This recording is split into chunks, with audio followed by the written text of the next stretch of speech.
All right, we're back. He's Tone. I'm Rob. We're Sports Tapes, JAKIB Sports YouTube Network. Always great when we get a chance to chat with our next guest. He does an awesome job covering not only the Eagles, giving his insights on the NFL, you name it. You could follow him on Twitter/X at Garry Cobb, former Bird, longtime NFL player, and has covered the Eagles in this town for a long time. G, how you doing, my man?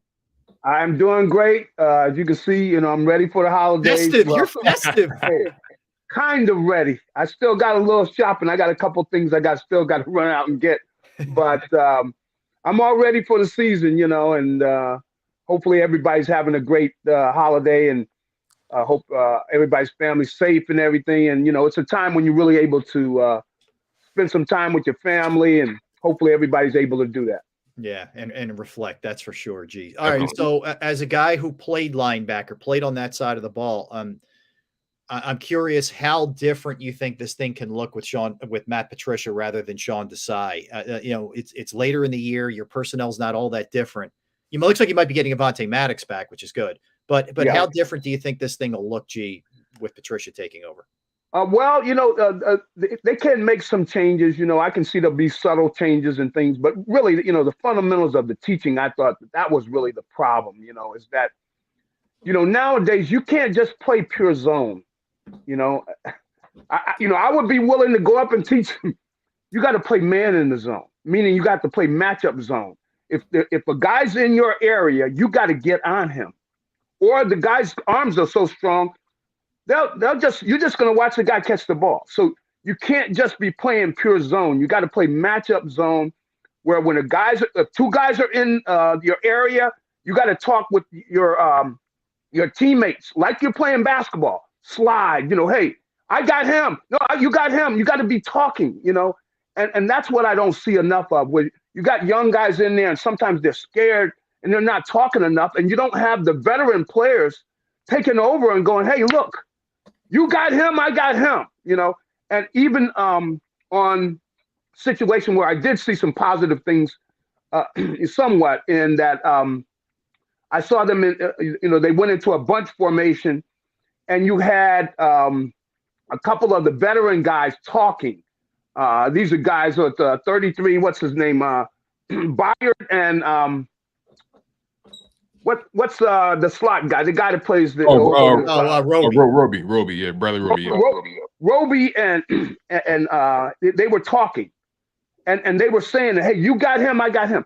But see, the way they run zones, the way they do is they will flood a zone where they got three guys in one guy's area. So you can't just be playing a pure zone, or there's going to be somebody open all the time. And see, that's what San Francisco did to them, and other teams. These are the concepts now of the game is they will send multiple guys in one guy's area. And if these guys are not talking and communicating, there's always going to be somebody open, and they don't communicate enough. And also you can give the offense too much credit, meaning that you think they're so smart, they're going to know everything. If you move around a little bit, it confuses the quarterback. He's not sure what coverage you're in. They don't move around enough, before you got to know where you're supposed to be, but give the guy a look like you're going to blitz or whatever. You can move around like you're going to be in a different area. And when you do this, it confuses the quarterback, and he's not as sure about what he's looking at, and you can make, the best of quarterbacks I have seen make mistakes because these guys are, they're people, and they don't do enough of that. So I want to see more of that when they as they grow. But they got to communicate better. The linebackers in the middle, they don't talk enough. They don't communicate with each other, and that's why there's always somebody open. And if they're open immediately, you don't give your pass rush any chance to get involved. So a lot of times though, that's the big thing is you got to play man in your area. That's the zone you play. You can't play pure zone because the quarterback's arms are so strong. You just watch the guy catch the ball. That's all you're going to be doing. And also, I'd like to see them go up, jam the guy, delay his release. If you could delay his release for a second or a second and a half, it gives your defensive line a chance to get there. And then the quarterback doesn't like it because if he's looking at the guy you're jamming, he's got to come off of him if he's delayed at all, because that quarterback knows he's got to get rid of that ball. And see, these are the type of things that they need to do a better job of, even talking to the offense. See, a lot of times the offensive guys will have answers for you if you go talk to them. They go, what is it you don't like?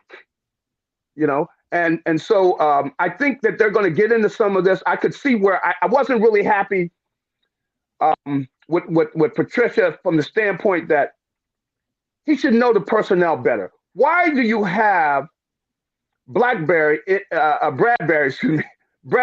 man-to-man when you know he's not that fast? I mean, you're putting him in a bad situation. They had no help over there for him. He's over there one-on-one. And right away, you know, after the game, the quarterback's saying, yeah, I knew right away. That's where we were going. Mm-hmm. And they went after him on that last drive. 4 or 5 times they went after him. So they got to know the personnel. And I don't know. I mean, I would be getting to the point where I don't know if I could send James Bradbury out there and with his foot speed, the fact that he's vulnerable, you know, he can't run, anymore. And there's certain things he could do, but if you're going to be playing pure man-to-man, you should have had one of those younger guys in there because they could at least would have competed and they would have contested that throw. I mean, here he was. The guy went by him like he was standing still, and it's just it was only 30-yard throw, and boom, he's wide open, you know. And so even though, you know, I like some things about Bradbury, you know, he's a professional and all that, and I can appreciate a guy come out there and take the blame and say, hey, it was me. Right. You know, I take my hat off to a guy like that, but can't run. Can't run very much, you know, anymore. It's a tough position not to be able to run. Yeah, sure. It's a tough position, but I think that Patricia can do a good job of communicating with the guys, and they do a better job. They got to talk to each other though, because that's the big thing. And if you're not talking, you know, when they come out in whatever type of formation they come in, you got to be, as defensive players, you got to be talking to each other. A guy that doesn't talk, you don't want him out there with you, you know, because he's going to get you beat. But if you know what each other are doing, right, you can make adjustments on the fly, you know, and you can give different looks to the quarterback too. You can make it look like you're coming off the corner, and you got the flat area, which is easy to get to because it's outside. So you make it look like you're going to blitz. You fake a blitz. You come up to the line. You know, he doesn't know whether you're coming or not, you know. And I think the Eagles also, I'd like them do some zone blitzes where you're playing a zone behind it. You're just giving up the flat area. But you put pressure on the quarterback and make him get rid of the ball. You make him make a quick decision. And that's what they need to do against this young kid that they're going to play this week. They cannot let him sit back there. They need to be faking some blitzes. They need to do some blitzes, you know, but you can do it with a zone where you're not going to give up a big play. But they got to make him uncomfortable. And I think they can get pressure up the gut with their defensive linemen and everything. But against a young guy, you got to put pressure on him because he's not sure, very confident about what he's doing. And you got to make it very, very uncomfortable for him. And so they need to show some different things this weekend because they can't let the kid get comfortable, and he's not really sure of what he's doing anyway. Mm-hmm. Right, JAKIB. You know, I'm curious to know what's your spin on how the Philadelphia Eagles handled the whole Sean Desai, Matt Patricia debacle. Quite frankly, to me, it was an accident waiting to happen. But I'm curious to know what's your spin on it. Well, I was really. You know, I wasn't happy about, you know, the way they went about doing it. You know, first of all, he was struggling. I don't see why you couldn't have had Patricia having more of a hand in what was going on. The guy's in his first year as a defensive coordinator. And there were times during the season where you're just going like, this is I just can't watch this. This is terrible because the guys are playing off the corners are playing off 10 yards off of a guy, where they're not competing with the offense. It's just basically like a drill where they're just completing the pass and walking down the field and everything. But I didn't like the way it was done. I thought, that what you need to do is really they could have made the change and made it more subtle, really. And I think that from what Patricia is saying, that both of them are still involved and they're working together. And Patricia had a chance to give input during the season. I don't know that you really had to make it that big of a deal, where you could let Patricia be contributing and not give him the position right away. You could have done it gradually, but regardless, from what Patricia's saying, they all were contributing, and I think they all should be contributing. If you got a guy with Patricia's experience, a guy that's taken some defenses and won some Super Bowls and everything, he should be a guy you need to be listening to. But Sean Desai, clearly he wasn't doing a good enough job. They weren't competing enough. I didn't think that the cornerbacks and the different, times they're just backing off the receiver, they weren't competing enough. So I thought something needed to be done. And I thought they could have done a better job of the way they did it. But ultimately now they are all in the boiling water. That means this pot is hot. And they got to be talking about what do we need to do to get the act together, meaning like we got to play tougher defense. Now, I did see some things where they were competing more this last game, where when they're throwing the ball, you're supposed to be competing, man. You guys, you're jamming guys sometimes. You're delaying their release. You're walking up. You're coming back. You're moving around. You're playing the game with the quarterback. He's trying to decipher. I mean, look at our quarterback. He's struggling to read the coverages and things right now. And sometimes quarterbacks get in a bad way because, and even the players, because times you're not seeing things clearly because maybe it's pressure. Maybe you're just in a time where something that you did kind of got you confused. And it just doesn't seem like, like Jalen's seeing everything clearly. Well, do that to the other quarterback too. Give him some different looks and things. And I think, Patricia's got, from being up there with Belichick, they've done all types of things. So I really want to see them do more. But of course, your players have to understand what they're doing. So you don't want to do something. If they don't understand it, then you can't do it. So it's got to be something they understand. But they need somebody that needs to explain to them. And maybe Jalen needs to tell them, look, when that guy moves around, I'm not sure where he's going. The quarterback's not sure. And this quarterback this week, this kid, come on, he's in over his head. You want to attack him mentally, at the beginning of the game, I would play a zone and I would try to get a hit on him, just something to unnerve him, And I've seen some of the best quarterbacks ever play the game where they didn't have a clue what was going on that particular play. And the guy would admit it because they're not sure. And you can move around and really keep the quarterback guessing. And if he's guessing mentally, it throws them all the way off. This young quarterback they have this week, they should be able to unnerve him. Gee, I get why there's been struggles on the back end, linebacker, secondary. I don't know that they have the personnel, frankly. I feel like they have the personnel up front. Why haven't they been more impactful in terms of getting to the quarterback in your estimation? Well, one thing is I think that the youngsters they have in the middle, Jalen Carter and Jordan Davis, I think they run out of gas. They're used to playing a college schedule.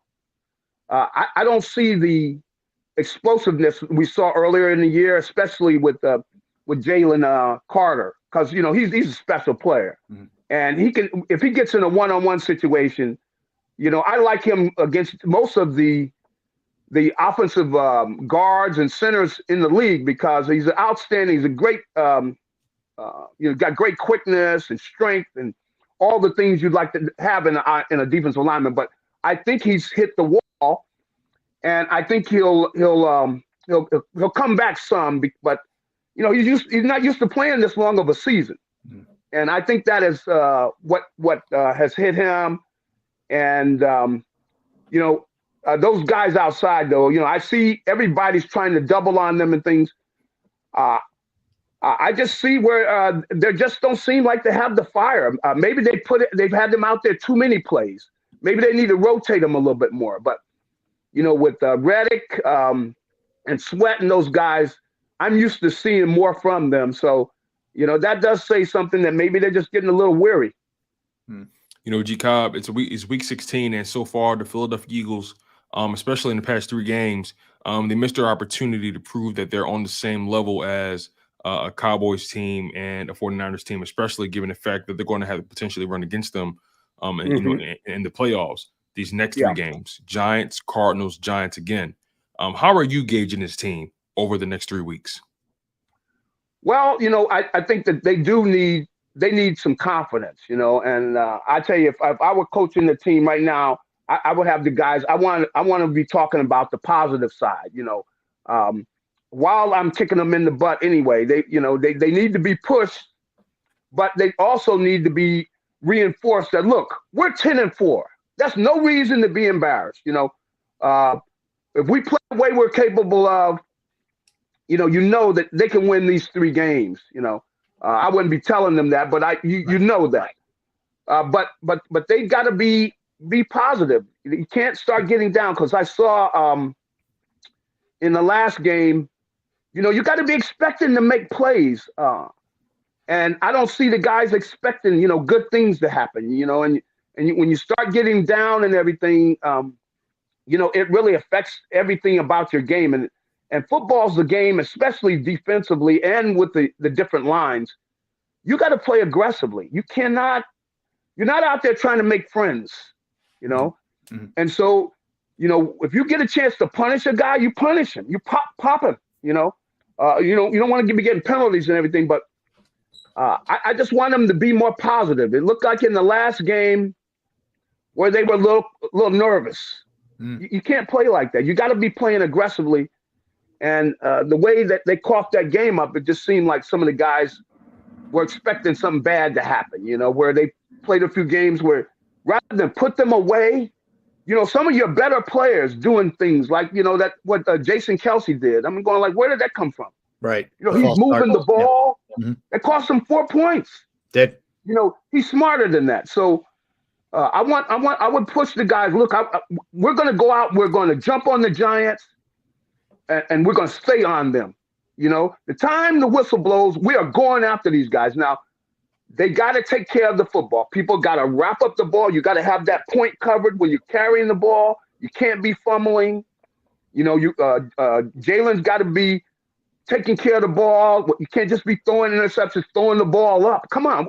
You can't just throw the ball up. So they need to talk to them about that. But if they take care of the football and come out and play aggressively against the Giants, they won't have any problem. But they've got to play aggressive or they're going to let the Giants hang around. And if it gets late and the Giants are still hanging around, which team now has the pressure on them. Yeah, 100% it's the Eagles, yeah. Yeah, so they got to jump on the Giants and take care of the football. The only way the Giants stay in the game is the Eagles have to turn the ball over. If the Eagles take care of the football, the Giants offensively don't have enough. As long as the defense is playing decent, they don't have enough to win. So but they're going to be going and blitz.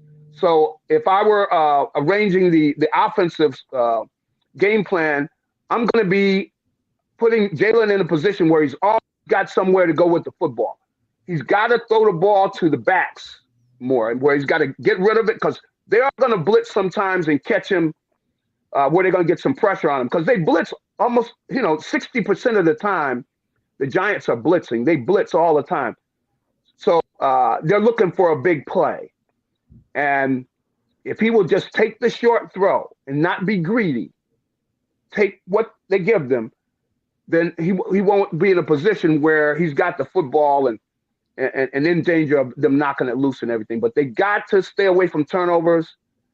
But the backs, checking the ball down to the backs is going to be something they got to do. And I just saw New Orleans did that, and that's why they didn't turn the ball over. Gee, let me ask you, you just mentioned the turnovers, and it goes without question. It's unacceptable how many times he's turned it over. But are they putting Jalen in the best position to succeed aside from that, in terms of the play calling, the scheme, whatever? Like, there's a lot of talk that they're too predictable, too vanilla, too bland. Yeah. What are you seeing there? I think that that's a good point. That a lot of times they run the same routes. It's similar where you just basically running the same type of concept, but it's just different guys running different routes. But they got them when they was in a zone. They got them in certain spots in the zones, and everything. And then they don't use motion like everybody else is doing now in the league. Teams are doing a great job of utilizing motion. Eagles don't do that a lot, but I think that I could criticize them and say, yeah, they're being so simple about it. But the reason they're being simple is because Jalen's not seeing the field real well, and so I think they just want to give him a simple concept, and because there have been people open, and I know this is it's not all on him, see, because they ask him to do so much because he's such a key part of the offense, meaning that, his scrambling, they need his scrambling. But they don't need him to give up on the play too quickly. See, he's not even giving the guys a chance to run the route, and then he's starting to scramble. So, you're not even giving the route a chance, because a lot of times there are guys open. If he would just stay in there and just throw the ball to the open guy. But when his eyes come down, and that's what the 49ers were talking about. When his eyes come down, then he's looking at the pass rush, and he doesn't know what's going on with the receivers downfield. So they just need to give him 1,000, 2 1,000, 3 1,000. Then you can take off Jalen. But you got to give the pass route a chance, and then you scramble and everything. So it's not the easiest thing to do, and they don't need to push and pressure him too much with that, because he's got a lot on his plate already. But he needs to give those routes more time. And there are guys open, even as simple as the routes are. There are guys open, and they will be open on Monday night. He just got to give them more time, and the offensive line has done a good job, to give him time to throw. So hopefully he gives it a little bit more time, and then after that, then you go ahead and scramble, which is a big part of their offense as well. JAKIB, last one from me. Nick Sirianni, he's been under a lot of pressure, these past couple weeks. And his press conferences have been getting chopped and screwed, and pretty much he's been everything everything he's been saying has been combed through with a fine-tooth comb, right? Let's just talk about his last press conference. Didn't really go over too well, right? Based over the things he said about throwing deep, looking for a penalty, and we know just overall, what was your spin? What was your take on just how Nick Sirianni has been handling this turbulent cycle of the season? Well, I think right now what he's trying to do is keep the heat off of Jalen. That's what he's doing.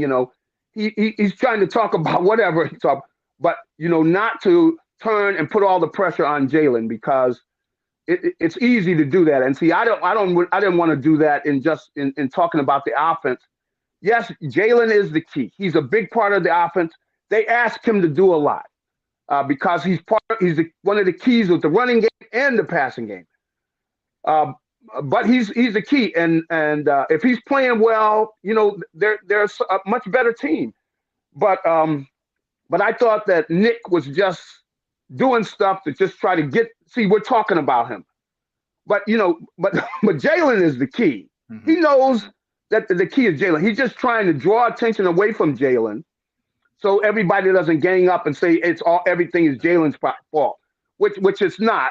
But he's a big part of it. Those 2 interceptions were 2 key plays in the game. So, but he's capable of playing better. The coach that's coaching them, they got to be gentle and kind of telling them, hey, look, we just want you to give the play a little bit more time and before you take off there. We still want you to use your legs, but just give it a little bit more time and give those guys a chance to get open. Because a lot of times, they have been open. It's just that he's taking his eyes down too soon. And once he takes his eyes down, he doesn't see any of those routes that they're running. But it's going to be very interesting the way this thing turns out. But again, Nick is just running interference for Jalen, I think. Yeah, doing what he should do. Takes the bullet for him. Yeah, and he should, because he should be doing that. Yep. Mm-hmm. No question. Gee, listen, again, happy holidays to you and the family, man. We love the festive sweater. We're looking good. Yes, now sir. go get done what you got to get done, man. We're getting close here. Okay. That's right. That's right. I will get it done, but I need to do my part. But the Eagles, they got to step up and do that part. Yes. Yeah, yes, man. That would be a nice gift on Christmas. They need to repair this holiday season for us, man. They've been out of sorts. Yes. Yep. Yeah. Well, but they got to be positive. They got to be thinking positive. We got to tell the truth. But those guys, they can't just dwell on everything negative. They got to be positive, because you can't play in a negative atmosphere. It's not good. So they got to be positive about what they can do, and the fact they're 10-4. They still got their future in their hands. No question. Yep. Gee, listen, thanks, man. I'll always appreciate you giving us a couple minutes. Thank you. All right. Have a good one. All right. Take care. That is JAKIB. And again, you can check out JAKIB at Garry Cobb, GARR, 2 R's, Garry Cobb, and does an awesome job on Fox Game Day show as well, leading into the Eagles games locally. All right. Let's get a timeout, Tone. When we come back, we'll set our sights on the NFL. We'll look at last night's game between the Saints and the Rams and some of the playoff implications surrounding that. But I got a ton of other stuff for you that we can dive into. Some big things, updates on injuries.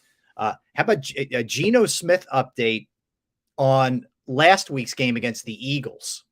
I'll explain that. We'll do that when we come back. Don't go anywhere. He's Tony Shields. I'm Rob Ellis. We're Sports Take on this Friday, JAKIB Sports YouTube Network. Let's talk about Flynn Tree Services. Yes, Flynn Tree Services is an experienced, licensed, and insured Pennsylvania tree services company that will trim or remove any unwanted trees off of your property. They offer cost-effective solutions to any tree problem that you may face. They are experts at trimming all types of trees, and they serve southeastern Pennsylvania, South Jersey, and northern Delaware. Flynn Tree Services specializes in tree removal, stump grinding, as well as tree pruning. You could go to their Facebook or Instagram page for more information or a sampling of their work. Give Flynn Tree Services a call at 610-850-2848, 610-850-2848, or online at flynntreeservices.com. That's flynntreeservices.com.